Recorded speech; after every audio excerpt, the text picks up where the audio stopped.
잊지 않을게.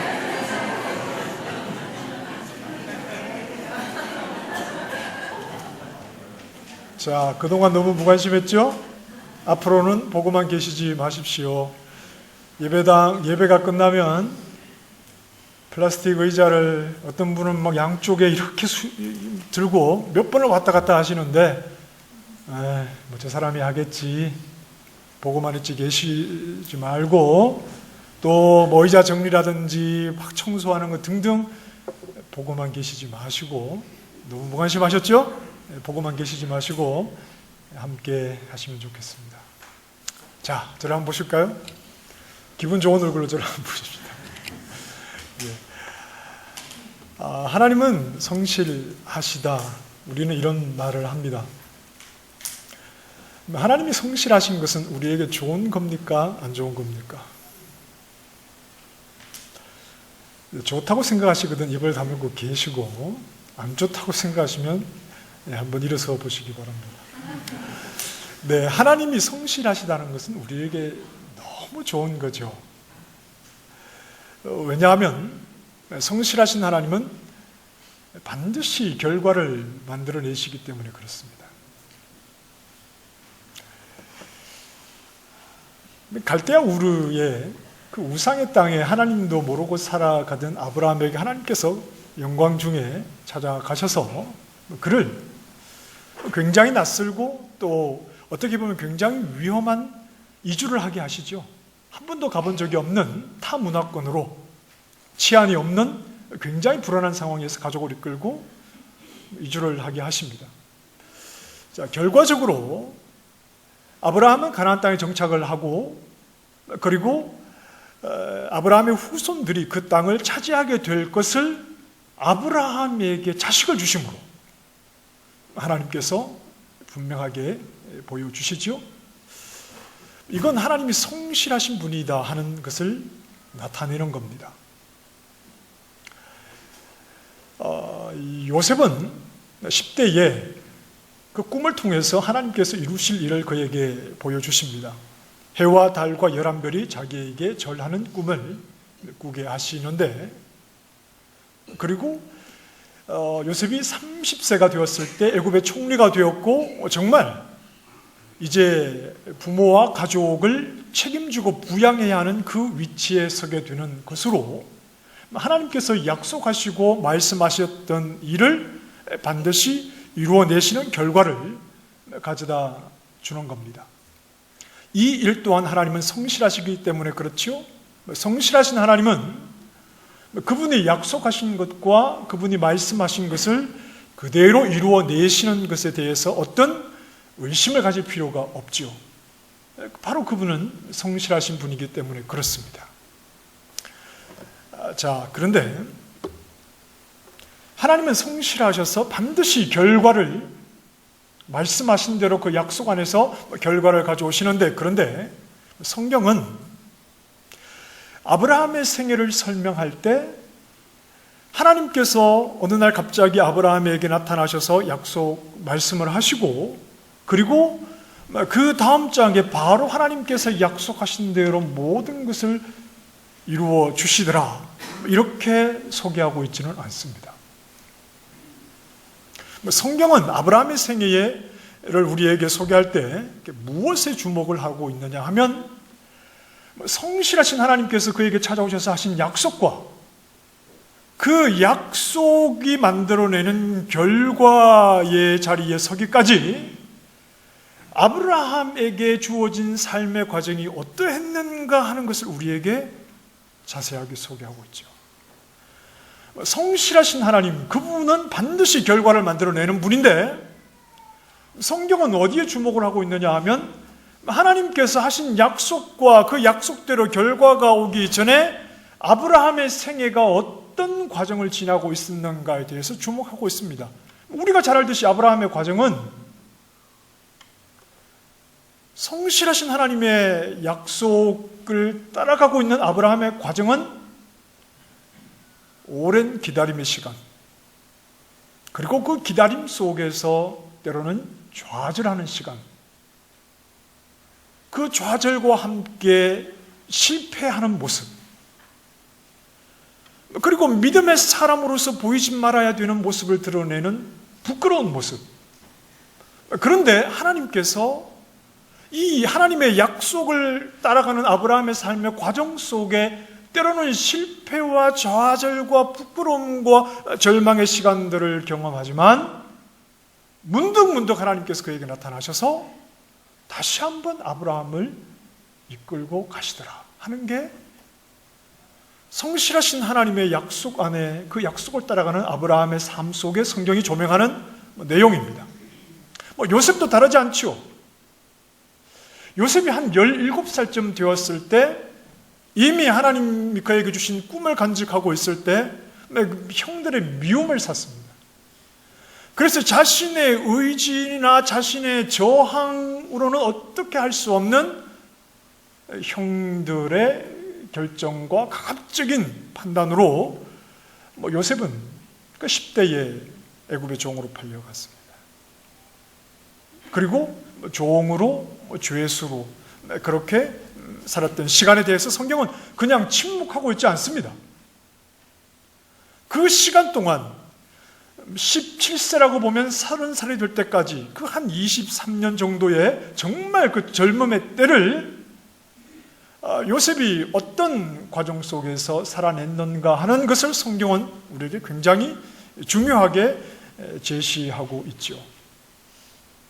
하나님께서 성실하신 하나님께서 그에게 꿈을 통해서 하나님의 일하심을 보여주셨는데 그 일이 이루어지기까지 결과가 주어지기까지 요셉에게 있었던 요셉의 현실 그 현실에 대해서 성경은 우리에게 소개를 하면서 그럼에도 불구하고 그 시간이 그 암흑 같았던 그 시간이 성실하신 하나님의 인도하심 속에 있었던 시간이다. 그 시간이 결코 하나님의 계획과 그분의 인도하심에서 지워버려야 하는 시간이 아니라 하나님이 함께 하신 시간이었다. 그래서 그 시간을 가리켜 성경은 뭐라고 표현하죠? 요셉이 형통했다. 그 시간이 말입니다. 17세에서 30살이 될 때까지의 그 시간을 성경은 형통했다. 이렇게 표현하고 있는 겁니다.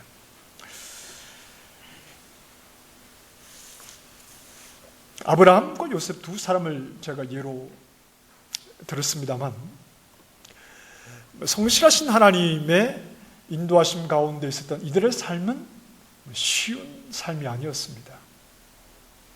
편안한 삶이 아니었죠. 하나님께서 그들에게 찾아오시고 그리고 그들에게 이루실 일을 대해서 하나님께서 구체적으로 말씀을 해주시고 또 하나님은 약속하신 대로 아무 실수 없이 그 모든 일들을 반드시 이루어내시는 성실하신 반드시 결과를 가져다 주시는 성실하신 하나님이시지만 그 하나님과 동행하는 아브라함과 요셉의 삶은 그저 편안하고 평탄하고 꽃길을 걸어온 삶이 아니라 어떤 그리스도인도 어떤 하나님을 믿지 않는 사람도 경험하기 어려운 힘들고 어려운 삶의 과정들을 지나왔다. 그런데 그 시간은 형통한 시간이었다. 성경은 이렇게 우리에게 말씀을 하고 있습니다. 다윗 같은 인물도 있습니다. 하나님은 그를 왕으로 삼으시고자 그에게 기름을 부으셨는데 그 후에 그는 사울 왕에게 쫓기는 그런 신세가 되었고 자신뿐 아니라 자기의 가족도 부모와 형제들도 다 도망을 쳐야 하고 가정 자체가 풍비박산이 나는 그런 굉장한 어려움의 시간을 보내게 되었습니다. 자, 그런데 이들에게 큰 공통점은 무엇입니까? 하나님의 신실하신 하나님이 그들에게 나타나셨음에도 그들이 걸었던 삶의 여정은 굉장히 설명하기 어려운 고통의 시간이었다는 공통점보다 더 큰 공통점이 하나 있습니다. 뭐죠? 그들은 결국 하나님의 성실하심을 경험했다는 겁니다. 하나님이 주시는 결과를 그들은 모두 얻게 되었다 하는 겁니다. 자, 그럼 다시 한번 질문할까요? 하나님이 성실하십니다. 그렇습니까? 우리 하나님은 성실하십니다. 하나님의 성실하심이 여러분에게 좋으십니까? 좋으신가요? 당장은 아닌 것처럼 보이지만 너무나 좋죠. 너무나 좋죠? 당장은 좋아 보이지 않는 것은 어려움과 고통이 찾아올 수도 있기 때문인데, 고통이 찾아오는 것은 괜히 하나님께서 우리에게 시비를 거시기 때문에 그런 것이 아닙니다. 아브라함이나 요셉이나 다윗이나 신실하신 하나님께서 이루실 일을 그들에게 나타내신 후에 그들에게 하나같이 고통이 왔는데 어디 맛 좀 봐라 그러고 하나님께서 그들을 막 그냥 고통의 자리에 내던져셔서 그런 것이 아닙니다. 하나님께서 심술을 부리셔서 일부러 고통스럽고 어려운 자리로 몰아가시는 것이 아닙니다. 사람은 누구나 살면서 어려움을 겪습니다. 그렇습니까? 말을 안 해서 그렇지 사람은 누구나 살면서 다 어려움을 겪습니다. 이 말은 누구나 다 연약하다는 말입니다. 사람은 누구나 다 살면서 어려움을 겪게 되는데 이 말은 곧 누구나 사람은 연약합니다. 그래서 우리가 살아가는 삶의 현실 속에는 고통이 있고 눈물이 있고 답답함이 있고 괴로움이 있고 문제를 알면서도 내 힘으로 그것을 해결하지 못하는 그런 어떤 절망적인 상황에 우리는 종종 부딪힙니다. 이건 누구도 예외가 없지요? 모든 사람은 다 고통을 경험합니다. 이 말은 모든 사람이 다 연약한 존재라는 말입니다. 성경의 사람들에게 일어나는 고통이 괜히 하나님께서 개입하셔서 그래서 그들에게 고통이 일어나는 것 같아 보이지만 사실은 연약한 인간이기 때문에 끊임없이 그들의 삶 속에 한계를 드러내게 되는 겁니다. 하나님이 그 사실을 확인하는 쪽으로 그들을 이끌고 가시는 거지요. 하나님이 택하셔서 일부러 그에게 고통을 주신다기보다 사람은 원래가 연약한 자들이고 하나님이 그들을 이끌어 가신다면 자신이 원래 얼마나 연약한 존재였는가 하는 것을 확인하는 쪽으로 하나님께서 그들을 이끌어 가시죠. 우리에게 고난이 올 때 우리는 이런 생각을 특별하게 하지 않습니다. 왜 예수 안 믿는 사람들은 놔두고 예수 믿는 나를 이렇게 고난스럽게 하느냐, 고통스럽게 하느냐. 예수 안 믿는 사람들은 걸리지 않는 병과 고통을 왜 예수 믿는 나에게 하나님이 일부러 주시느냐? 우리는 이렇게 생각하지 않습니다. 왜냐하면 우리가 경험하는 고난과 고통은 예수님을 믿지 않는 사람들도 다 경험하게 되는 그런 연약함과 한계, 누구에게나 일어날 수 있는 일반적인 그러한 일들이기 때문에 그렇죠. 대신에 믿음을 가진 우리는 어떤 생각을 하느냐 하면 여기에는 무언가가 있겠지. 내가 하나님을 믿는 믿음의 사람인데 지금 그럼에도 불구하고 나에게 이런 아픔, 이런 고통, 이런 어려움이 온다는 것은 이것으로 모든 것이 끝나는 것이 아니라 무언가 내가 알지 못하는 하나님께서 나를 통해서 이루어 가시고자 하시는 하나님의 뜻이 있겠지. 그 과정 속에 내가 지금 지나가고 있겠지. 믿음의 사람들은 이런 생각을 하는 겁니다. 우리에게 고통이 올 때 왜 나에게 이런 고통이 오느냐? 이런 질문보다는 여기에는 뭔가 뜻이 있겠지. 내가 아직 깨닫지 못하지만 정말 이 지금 성실하신 하나님의 인도하심과 그분의 동행하심 속에 있는 내 삶의 과정이 참 괴롭고 어렵지만 이 상황 속에서 뭔가 하나님께서 하시고자 하시는 일이 있겠지? 우리는 믿음의 사람들이기 때문에 당연히 이런 생각을 하게 되는 것이죠. 우리는 믿음 안에서 어떤 삶의 태도를 가지느냐 하면 하나님께서 우리의 삶에 개입하실 수 있다. 아니, 하나님은 반드시 우리의 삶에 개입하신다. 그리고 반드시 하나님께서 우리의 삶을 개입하셔야 한다. 우리는 이런 생각을 가지고 있습니다. 욥도 지금 고난의 자리에서 무슨 생각을 하느냐 하면 여기에는 뭔가가 있겠지.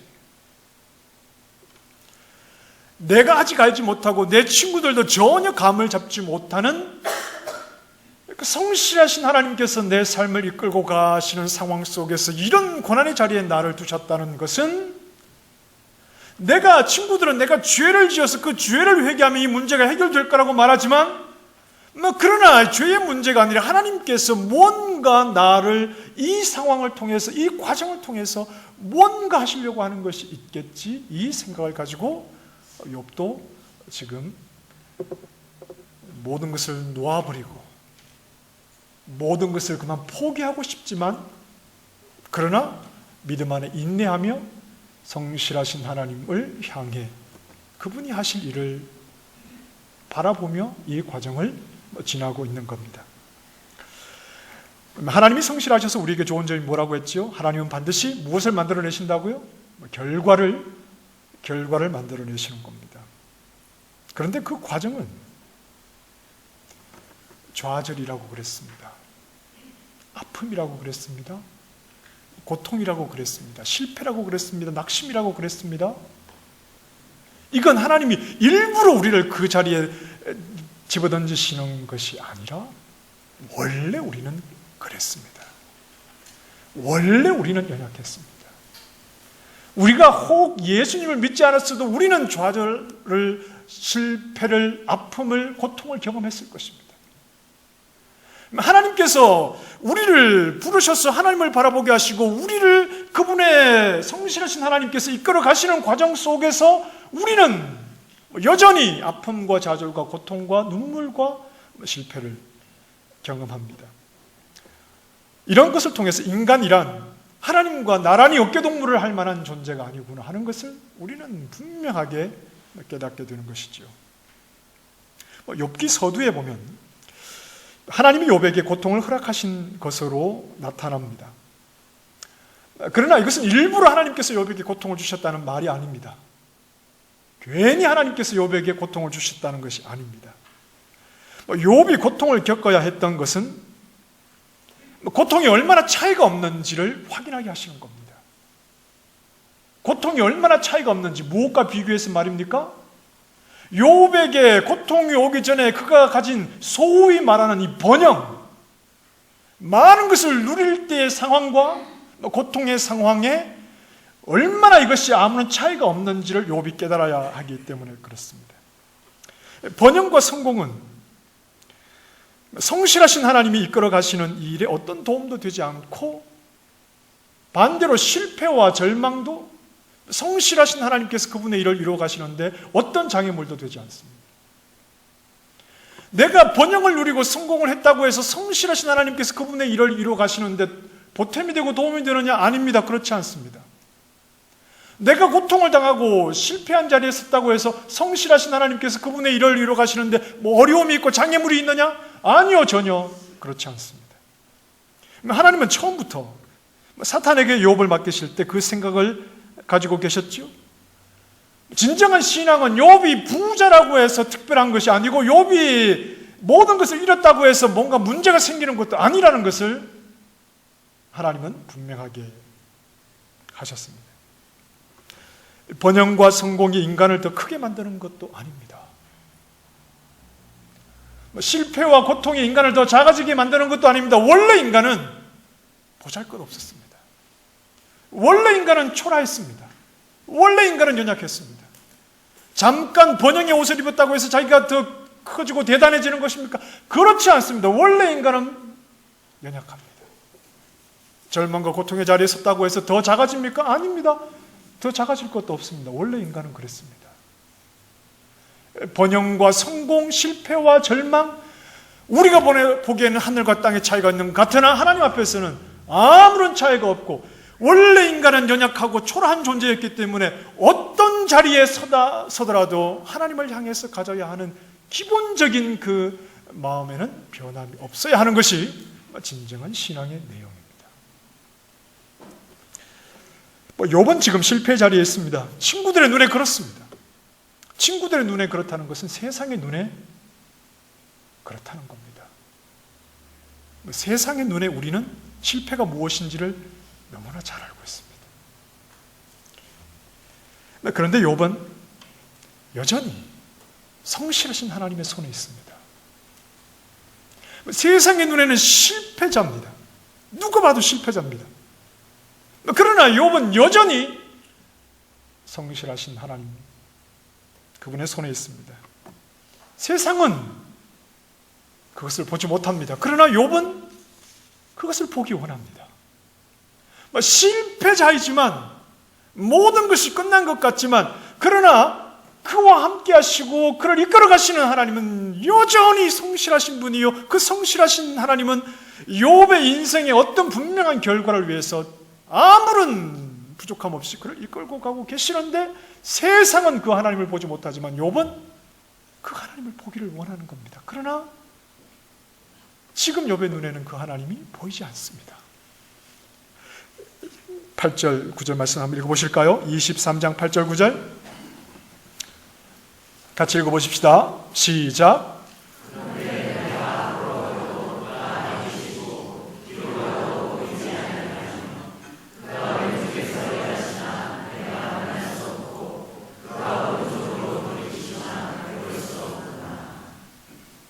욥의 답답한 마음이죠. 내가 알지 못하는 하나님의 뜻이, 내가 파악하지 못하는 하나님의 성실하심이 여기에는 있는데 그 하나님이 보이지 않는다는 겁니다. 그래서 어떤 고백을 하느냐 하면 10절 말씀입니다. 시작. 다시요. 시작. 내가 가는 길을 그가 아시나니.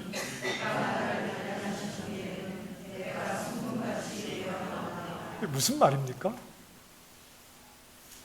이 10절은 무슨 고백입니까? 하나님은 반드시 해내신다. 성실하신 하나님은 그분이 내 인생을 붙잡아 이끌고 가시는 그 길로 반드시 나를 이끌어 가신다. 성실하신 하나님은 그분이 계획하신 일을 반드시 이루어내신다.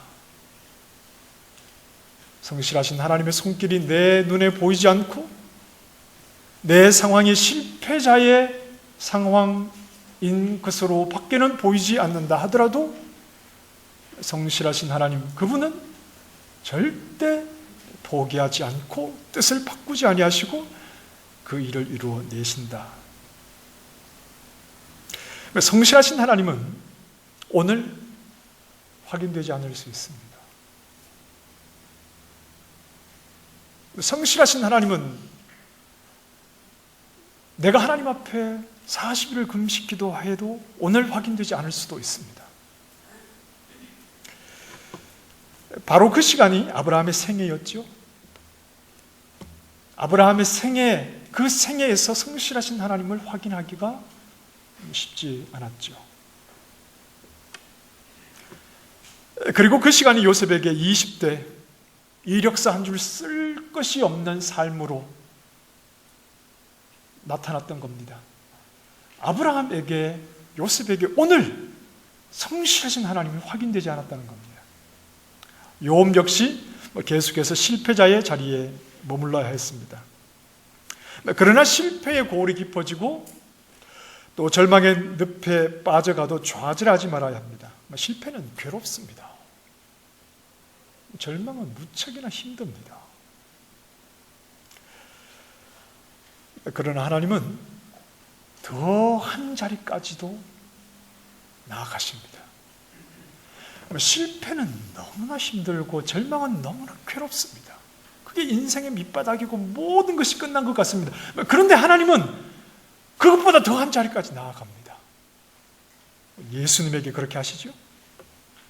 하나님이 예수님을 세우시는 자리는 그저 사람들에게 오해받는 억울한 자리가 아닙니다. 사람들에게 침뱉음을 당하고 모욕을 당하는 그런 자리가 아니지요.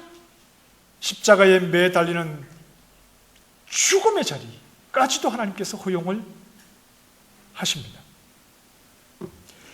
하나님께서 죽음을 허락하시는 것은 하나님의 성실하심은 무엇도 막을 수가 없기 때문에 그렇습니다. 그것이 죽음이라 하더라도 하나님이 성실하셔서 반드시 이루어내시는 그 결과, 하나님 하시는 그 일을 죽음이라도 막을 수 없기 때문에 그렇죠. 결국 이루어내고 마시는 하나님의 성실하심이 얼마나 강력하고 얼마나 무섭고 얼마나 끈질긴가 하는 것을 하나님은 예수님의 생애를 통해서 우리에게 또한 말씀해 주시는 겁니다. 욥은 그 하나님을 알고 있습니다. 자, 13절과 14절도 한번 읽어보십시다. 시작. 그는 뜻이 일정하시니 누가 능히 돌이키랴. 그의 마음에 하고자 하시는 것이면 그것을 행하시나니 그런즉 내게 작정하신 것을 이루실 것이라. 이런 일이 그에게, 이것을 교리로 말하자면 하나님의 예정입니다. 하나님의 예정은 기계에 심어놓은 프로그램이 아닙니다. 하나님의 예정에는 무엇이 용납되느냐 하면 인간의 자유의지가 용납됩니다. 인간의 자유의지라고 하는 것은 자기의 의지대로 판단하고 결정하고 선택할 수 있는 겁니다.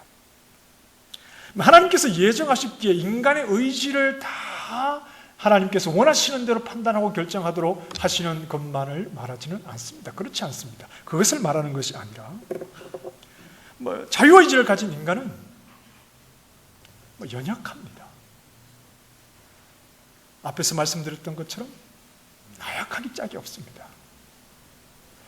그래서 자유의지를 가진 인간은 그들의 생각대로 판단하고 결정을 해도, 선택을 해도 하나님 앞에서 항상 옳은 모습으로 서기는 매우 어렵습니다. 그래서 그들은, 인간은 죄악을 기웃기웃거립니다. 때로는 파멸의 길로 나아가기도 합니다. 때로는 실패를 만들어내기도 합니다. 자유의지를 가진 인간이라고 하는 것이 연약하기 짝이 없지요. 자신들의 인생조차도 바르게 세우지 못하고 온갖 고통과 어려움을 경험할 수도 있습니다. 때로는 대책이 보이지 않는 자리까지 나아가기도 합니다. 하지만 하나님의 예정이란 그런 인간의 모든 연약함과 실수 속에서도 결국은 하나님의 목적, 하나님의 뜻, 성실하신 그분이 이끌어내시고자 하시는 그분의 결과 속으로 반드시 이끌어 가시더라. 이게 하나님의 예정이지요. 그러니 하나님의 예정은 우리를 피곤하게 만드는 것이 아니라 우리의 모든 연약함을 채우시고 보완하시고 완성하시는 하나님의 책임을 말하는 것입니다. 연약하기 짝이 없는 아브라함의 삶에서, 요셉의 삶에서, 다윗의 삶에서 그들의 연약함과 그들의 한계를 끊임없이 보이고 하나님과 동행하는 삶 속에서도 늘 실패와 좌절이 있지만, 그러나 하나님은 그분의 예정을 통해서 보이시는 그분의 성실하심으로 그 영혼들을 책임지셔서 하나님의 목적 속으로 반드시 결과를 얻어내는 쪽으로 그 영혼들을 이끌어 가시더라 하는 겁니다. 자, 욥은 지금 두려워합니다. 17절 말씀을 보면 욥이 두려워하는 이유는 고통이라는 현실이 나에게 겁을 주기 때문이 아니라는 겁니다. 욥은 지금 두려워합니다. 당장 이 어둠과 같은 고통이 나에게 겁을 줘서 나는 두렵지 않다. 욥이 두려워하는 것은 지금 하나님이 그분의 일을 이루어가고 계시기 때문에 두렵다는 겁니다. 내가 알지도 못하고 내 눈에 보이지도 않는데 하나님은 지금도 그분의 일을 이루어가고 계시기 때문에 두려운 겁니다. 눈을 가린 채 어떤 사람이 이끌 때 여러분 발걸음이 빨리 떼어집니까? 아니잖아요. 나는 눈이 가려졌고 누군가 나를 막 이끌고 가면 나는 천천히 엉거주춤하게 두려움 속에서 걸어가죠. 욥이 그렇다는 겁니다. 하나님이 하시는 것은 보이지 않고 지금 이 상황에서 성실하시면 어떻게 일하고 계시는지 나는 그분을 볼 수 없어서 막막하지만 그러나 하나님은 지금도 그분의 일을 이루어가고 계신 것을 볼 때 그 속에서 자신은 두려워하는 마음, 즉 하나님을 경외하는 마음으로 성실하신 하나님께서 홀로 이루어가시는 그 일을 고백하며 뒤따라가고 있다 하는 것이지요. 내가 확인할 수 없고 내 눈에 보이지 않고 내 예상대로 하나님이 그렇게 일하시지 않고 나는 그분의 일하심을 볼 수가 없고, 그리고 내 지금의 상황은 절망적인 상황이지만 그러나 하나님은, 성실하신 하나님은 지금도 그분의 일을 이루어가고 계시기에 내가 동의되지 않고 내가 이해되지 않고 내 눈으로 볼 수 없다고 해서 함부로 하나님을 향해서 뭐라고 말해서는 안 되는 것이고, 하나님의 성실한 일하심을 고백하는 믿음으로, 그분을 경외함으로 하나님을 바라보아야 한다는 거지요. 그러나 내가 가는 길을 그가 아시나니 그가 나를 단련하신 후에는 내가 순금같이 되어 나오리라. 하나님이 내 인생을 알고 계시니 됐다 말이죠. 내가 가는 길은 늘 한계와 연약함과 고통에 놓여 있고, 그래서 어떤 소망을 가질 수도 없는 그런 지경에 나아간다 하더라도 성실하신 하나님이 계시니까 나는 그 하나님을 끝까지 신뢰하겠다 하는 겁니다. 내 뜻대로 되지 않고 내 계획대로 되지 않고 세상의 눈에 보기에 어떠해 보여도 내가 믿고 의지하는 하나님은 성실하셔서 내 가는 길을 그분이 아시고 그분이 나를 이끌어 가시기에 나는 됐다. 하나님을 바라보는, 하나님을 향한 믿음을 포기하지 않고 그분의 일하심을 기다리겠다. 그분이 드러내시는 결과를 바라보겠다. 이런 거죠. 하나님은 성실하십니다.